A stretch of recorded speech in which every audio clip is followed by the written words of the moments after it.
Olá pessoal, me chamo Leandro Lopes, professor de Teologia.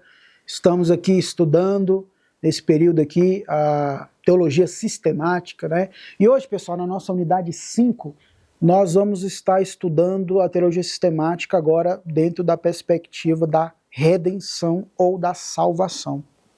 Veja que nas aulas anteriores, nós, fazendo aqui uma pequena recapitulação, nós estudamos ali a teologia sistemática dentro da perspectiva da cristologia, né, a obra de Jesus, ou a doutrina de Cristo, né, a doutrina de Jesus. Estudamos ali a pneumatologia, que foi ali a doutrina, que é a doutrina do Espírito Santo, e hoje nós vamos estar estudando, falando um pouquinho aqui sobre a redenção, né, ou soteriologia, né, que é a doutrina ali da salvação ou da obra da salvação, né? Então veja, o conceito de salvação, pessoal, é algo bastante complexo. Por quê? Porque na verdade, pessoal, eu sou professor de História também, e dentro da área de História a gente trabalha, não somente com isso, mas a gente vai trabalhar com conceitos, né? E a gente definir conceitos não é fácil, por quê? Porque as palavras elas mudam ao decorrer do tempo, né? Então tem muitas palavras no nosso dia a dia hoje que a gente fala no nosso cotidiano, como política, democracia, né, e tantas outras palavras no nosso dia a dia, que elas têm a sua origem, têm o seu significado, o seu sentido na sua origem, mas que hoje elas têm um significado diferente. Por quê? Porque justamente as palavras elas mudam o sentido ao decorrer do tempo, né? Quando a gente pega, por exemplo, a palavra democracia ali na Grécia, só quem era, por exemplo, cidadão ali, democracia tinha um conceito diferente. Mas quando a gente pega, por exemplo, a palavra cidadão, dentro do contexto grego ali, só quem era cidadão ali, basicamente, era o homem, né? E quem não era considerado cidadão era mulher ou escravo. Hoje a gente sabe que isso mudou. Cidadão é todos, independente se é mulher ou homem, é considerado cidadão. Então veja que definimos a palavra também. O conceito de salvação é algo bastante complexo, não é fácil. Mas, em primeiro lugar, por não estar necessariamente ligado a um significado extremamente cristão. Ou seja, essa palavra salvação, ela pode não necessariamente estar ligado ao conceito cristão, né? Ou seja, o termo salvação, ela acaba não sendo uma palavra exclusiva dentro do contexto cristão. É isso que eu quero dizer, né? Ou seja, o termo salvação pode ser utilizado, pessoal, por exemplo, conforme o entendimento totalmente secular. Por exemplo, no final da década de 1920, era comum os escritores soviéticos eles se referirem a Vladimir Lenin, famoso líder soviético, né? Basta a gente estudar nos livros didáticos de história. Todo estudante vai estudar ali a Revolução Russa, né? Pega aquela figura de Lenin ali, por exemplo. E muitos escritores ali, naquela década de 1920 ali, era muito comum os escritores soviéticos, eles se referirem a Lenin, ou Vladimir Lenin, né? Como o salvador do povo soviético. Ou seja, é como eu falei agora há pouco, o termo salvação não é uma palavra não é uma palavra exclusiva dentro de uma perspectiva do cristianismo ou perspectiva cristã, mas também ela vai ter essa expressão dentro do contexto secular. O exemplo a gente pega aqui, o Vladimir Lenin, para muitos, ele era considerado um salvador do povo soviético, né? É aquele que ia salvar o povo soviético da situação que estava ocorrendo naquele período ali, né? Outro exemplo, na década de 1980, os golpes militares ocorridos em vários países africanos, por exemplo, tiveram muitas vezes como resultado a instituição de conselhos ou movimentos para a salvação nacional daquele lugar. Então houve movimentos ali de salvação naquele período ali do que estava ocorrendo ali, que se preocupavam com a recuperação da estabilidade política e econômica desses países, né? Então, dessa maneira, vemos que a salvação pode ser um conceito que se reveste de um caráter puramente secular. dentro desse contexto aqui, voltado para questões ligadas à emancipação política ou à busca da liberdade humana de modo geral. Então veja, dentro disso, a palavra salvação, dentro da Bíblia, vai ter significados diferentes. Nós vimos aqui que a palavra salvação, de maneira até mais abrangente, ela vai chegar até esse contexto secular. A gente viu como exemplo aqui Vladimir Lenin. Para o povo ali, para muitos ali, Vladimir Lenin, 1920, aquele período da Revolução Russa ali, ele era um salvador do povo soviético. Então a gente pega o conceito, a palavra salvação, e pega como um exemplo ali Lenin dentro daquele pensamento ali, em contexto secular. Mas quando a gente pega a palavra salvação também, dentro da perspectiva bíblica, a Bíblia vai ter alguns significados diferentes de salvação. Por exemplo, Jesus vai falar que a enfermidade de tal pessoa ali, que a pessoa estava tendo, Jesus fala, olha, a tua fé te salvou, né? Então Jesus falou assim, ó, que através da fé daquela pessoa, ela foi curada e aquela fé daquela pessoa salvou ela. Ou seja, Jesus está falando de uma salvação não eterna, mas de uma salvação, de uma restauração da saúde. A Bíblia vai dizer que o maior ato, pessoal, na verdade, o maior ato salvífico de salvação no Antigo Testamento foi a libertação do povo hebreu do Egito.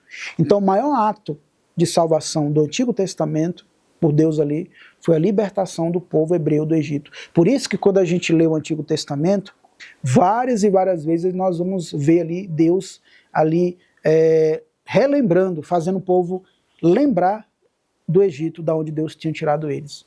Então isso já mostra uma ênfase de Deus em relação ali a aquilo que ele fez para o povo hebreu, que ficou 400 anos escravos ali no Egito, sendo oprimidos pelo faraó. Então Deus ali, cumprindo uma promessa que ele fala com Abraão, ele liberta aquele povo ali. Mas sempre Deus fazendo o povo lembrar, olha de onde eu tirei vocês. Então a palavra salvação, dentro da Bíblia, ela vai ter alguns significados diferentes. Por isso que eu falei no começo da aula que a gente definir termos não é fácil, né? Porque o sentido das palavras elas mudam ao decorrer do tempo. Então a salvação dentro da Bíblia pode ser se referindo à salvação eterna, pode estar se referindo a uma restauração de saúde, pode estar se referindo a uma libertação, como foi o povo liberto lá do Egito, por exemplo. Tá? Então a gente vê que, estudando a Bíblia Sagrada, a gente vai se deparar com alguns contextos diferentes, algumas perspectivas diferentes, alguns sentidos diferentes da palavra salvação, né? Então veja, a salvação está ligada, mas aqui, a salvação, dentro do que nós estamos estudando aqui, pessoal, que é essa perspectiva da redenção ou da salvação, a salvação está ligada a Jesus Cristo, está ligada a Ele. Não existe outra pessoa que salva, que está ligado exclusivamente a Jesus. Em primeiro lugar, entende-se que a salvação, seja qual for a definição que se lhe atribua, posteriormente é algo ligado à vida, morte e ressurreição de Jesus Cristo. Então, a salvação, ela está ligada à vida, à morte e à ressurreição de Jesus Cristo. Esses três pilares da vida de Jesus envolve a salvação. A segunda posição é que Cristo é visto como aquele que conquistou algo que tornou possível uma nova situação para o ser humano. Porque Jesus, pessoal, ele foi separado, ele foi santificado. Santificado significa separação. Então Jesus ele já foi separado desde a eternidade com um propósito, que é de salvar. Por isso que a Bíblia diz que Jesus ele veio com um propósito não de condenar o mundo. É claro que vai vir sim uma condenação lá nos últimos dias, vai vir uma condenação, vai vir um dia do juízo, né? A Bíblia nos revela isso. Mas o propósito primordial de Jesus não foi condenar o mundo, mas de salvar. Por isso que em alguma das passagens mais famosas, Jesus, quando está comendo ali com aqueles que os fariseus denominavam como pecadores, porque quando a gente vê geralmente o fariseu chamando alguém de pecador ali no Novo Testamento, geralmente para eles o pecador era aqueles que não observavam a lei. Então todo aquele que não observava a lei, para a mentalidade dos fariseus, essa pessoa era pecadora. E olha que quando a gente pega, pessoal, o contexto histórico ali mesmo, do fariseu, quando a gente pega a mentalidade ali daqueles dias, eles rejeitavam de maneira piamente. Eles rejeitavam aqueles que não observavam a lei. É como se aquelas pessoas não fossem ninguém. Então, assim, quando a gente pega ali os fariseus acusando, falando que tais pessoas eram pecadoras, eram aqueles que geralmente não observavam a lei. Mas para a gente entender isso, a gente tem que entender a mentalidade ali da época. Porque aquelas pessoas eram ali, de fato, de verdade, rejeitadas. Eram tidas como nada dentro da mentalidade dos fariseus ali. Mas olha só que Jesus vai dizer, olha, a grande verdade é que eu não vim para os que estão doentes, né? Aliás, eu não vim para aqueles que são saudáveis, para aqueles que estão sãos, mas eu vim para aqueles que estão doentes, né? Ou seja, Jesus está dizendo, olha, eu não vim para aqueles que está tudo bem, eu vim para aqueles que estão perdidos, que estão arrebentados, estão sem esperança, né? Eu vim para esses. Esse é o meu propósito, né? Então veja, a segunda posição é essa, né? Que Jesus é aquele que conquistou algo que tornou possível, né? Possível uma nova situação da humanidade, do ser humano. Então veja que, por exemplo, um grande escritor e teólogo ali do passado, Irineu, ele formulou o conceito da recapitulação de todas as coisas em Cristo, ou da retomada de todos os eventos históricos em que a humanidade havia se desviado do seu caminho. Porque, pessoal, o que ocorre? O que aconteceu depois ali? Dentro da revelação bíblica, quando a gente pega o livro de Gênesis ali, o que aconteceu? Aconteceu que o homem ele acaba pegando um caminho estranho. Ele acaba pegando um caminho diferente daquilo que Deus determinou. Então Deus ele tenta ali, eu estou usando essa palavra tenta, não no sentido que Deus não tem poder para as coisas, mas usando essa palavra tentar no sentido de apenas mostrar que agora Deus ele está tentando ali trazer o homem de volta para os trilhos. Então, quando Irineu ele mostra isso, que Jesus ele veio para o quê? Retomar todos os eventos históricos, né, daquilo que o homem tinha se desviado do caminho, eu lembrei dessa reflexão, porque o homem de fato ele acaba pegando um caminho estranho, ele acaba pegando um caminho diferente do que Deus determinou. Então Deus ali ele vai o quê? Fazer com que o propósito dele seja cumprido, né? Por isso que a Bíblia diz que os planos de Deus não podem ser o quê? Frustrados, e não pode mesmo. Então Deus ele coloca, Jesus ele vem para colocar uma nova situação na humanidade. Então veja, no Novo Testamento, inspirando-se em imagens e expectativas presentes no Antigo Testamento, apresenta a morte de Cristo na cruz como um sacrifício. Ali foi um sacrifício perfeito e único, onde não era mais necessário os sacrifícios como lá no Antigo Testamento, que era necessário o sacrifício todos os dias. Porque por mais que havia sacrifício todos os dias para aplacar a ira de Deus ali, para desviar a ira de Deus do povo, mesmo assim eram sacrifícios que acabavam sendo imperfeitos, pessoal. Começando pela figura do sacerdote. O sacerdote ele tinha que ter uma vida santa, ele tinha que ter uma vida ali com Deus, né? Usando termos assim contemporâneos, né? Mas quando a gente pega ali o ritual, a liturgia, o ritual ali do sacrifício, o sacerdote ele era pecador também, tanto é que ele tinha que oferecer sacrifícios por ele também. Começando por ele. Então a gente vê ali, e por isso a gente vai entender o livro de Hebreus ali, quando diz que Jesus, enquanto o sacerdote sacrificava todos os dias os animais ali para aplacar o desviar a ira de Deus, Jesus não precisou se sacrificar todos os dias, ele foi o único sacrifício, o único somente, de uma vez por todas, para que fosse o quê? Cumprido, né? O seu verdadeiro sacrifício. Ou seja, os sacrifícios do Antigo Testamento apontavam para o sacrifício vindouro, o sacrifício de Jesus. A própria figura do sacerdote ali já prefigurava o sacerdócio de Cristo, com a diferença que enquanto esse sacerdote ele era tinha suas limitações, era pecador, não era uma pessoa perfeita, já o sacerdócio de Jesus já seria diferente. Já seria um sacerdócio já perfeito. Por isso que ele vai entrar uma única vez no Santo dos Santos, né?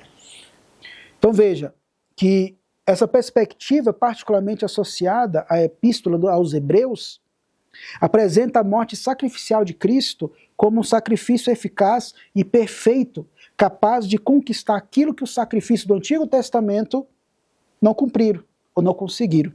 Apenas anunciar em vez de alcançar. Ou seja, interessante, porque ali, no Antigo Testamento, através dos sacrifícios, anunciava algo, mas não alcançava. Com Cristo Jesus foi diferente. Ele já alcançou, ele já cumpriu aquilo que anunciava já lá no Antigo Testamento.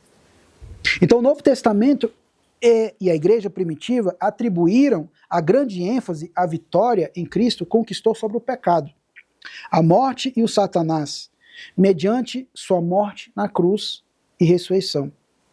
Então a cruz, pessoal, ela não simboliza derrota. Talvez para muitas pessoas, por mais que quando a gente pega o contexto ali da crucificação, porque a crucificação, pessoal, é um dos piores tipos de execução criminal na antiguidade.